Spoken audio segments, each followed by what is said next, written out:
The night before Christmas in Michigan. 'Twas the night before Christmas, as Nick packed his freight of gifts to take to the Peninsula State. He just couldn't wait for this visit each year, 'cause hockey fans there left him pretzels and beer. At U of M, Nick cheered as the Wolverines scored. Then next, Greenfield Village to the Museum of Ford. He called to his dear, "Motor City's in swing. Let's check out the Lions, Tigers, Pistons, Red Wings, and more of Detroit's entertainment big leaguers like Motown's Aretha, Madonna, Bob Seger." Nick, Rudolph, and Reindeer joined in with the dancing. Then shaking their booties, they headed for Lansing. With a nod and a wink for grand old MSU, Nick left Spartan joy as they flew northwest too.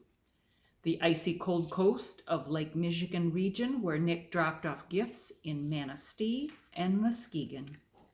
Reaching into his sack to pull out a neat toy, he remembered a note from one good little boy.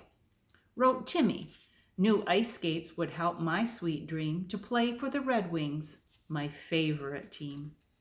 And Santa, he teased in his short Yuletide letter, "Some Mackinac fudge just might help me play better." Nick let out a chuckle, his face creased with smiles. He'd cross Big Mac Bridge or the Straits, all 5 miles. He headed due north, knew it wouldn't be warm, but hoped he would miss the lake effect storm. It wasn't that Santa could not bear the snow, but the city of Marquette was waiting. He had a long way to go. His sleigh was soon airborne, but to his surprise, he'd misjudged his flight plan through storm-laden skies. With a terrible crash, Santa felt a hard bump as his toy-laden sleigh hit an old white pine stump. "Not here," cried Santa as he let out a moan.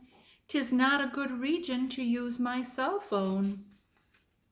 This is way too remote, such a snowy location for Michigan folks with a sleigh fixin' vocation." When what to his keen eyes beheld through the trees but the bright piercing headlights of snowmobilers 3. He used Rudolph's red nose to flag the group down. "Hop on back," they all chorused, "we'll tow you to town." "It's a real lucky thing that my cat has a hitch, or else you, my good man, would be in a tight fix."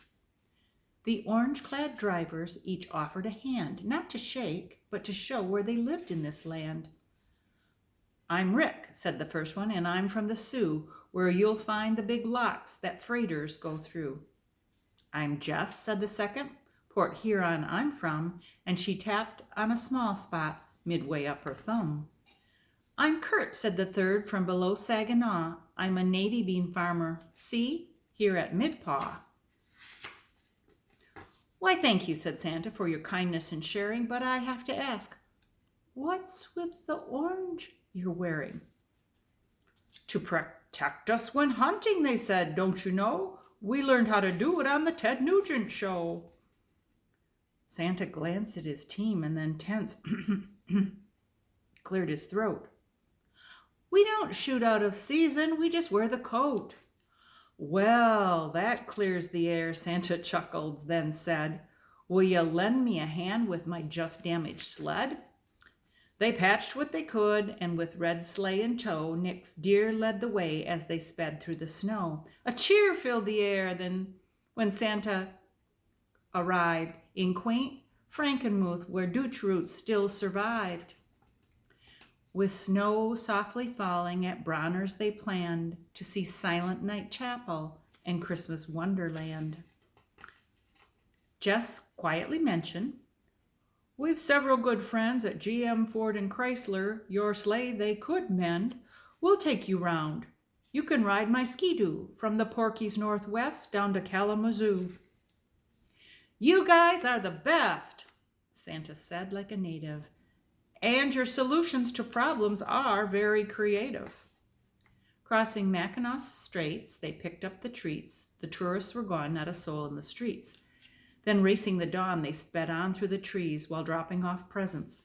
Nick's great expertise, or Superior Shore, where a storm of such peril had sunk the proud freighter SS Edmund Fitzgerald.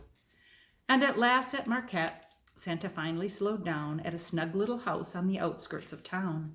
Nick saw in the window young Tim's anxious face, but soon he was smiling. It lit the whole place. He ran to the door and cried, "Santa, you made it! I knew snow wouldn't stop you. Where's your sleigh? Did you trade it?" Nick laughed, "Ho, ho, ho," then gave Timmy new skates, shared Mackinaw fudge. 'Twas the best in the state.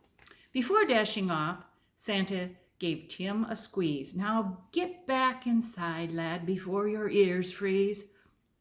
At Houghton they paused for a lush Youper pasty. Asked Nick, "Where's you come up with something so tasty?" And now Auburn Hills, where Nick's slate looks so good with a masterful tune-up and fresh polished wood. As Santa Claus waved and said, "Dear friends, goodbye," the auto-state storm clouds blew out of the sky. The temperature dropped down to 20 below, and the Wolverine state's 11,000 lakes froze. The Michigan sky, to show Santa no malice, presented bright hues of aurora borealis. Northern lights, red and green, were a breathtaking sight. Santa watched them in awe. His deer pranced in delight. Merry Christmas, Great Lake State. Wherever I roam, I'll cherish your land as my true second home.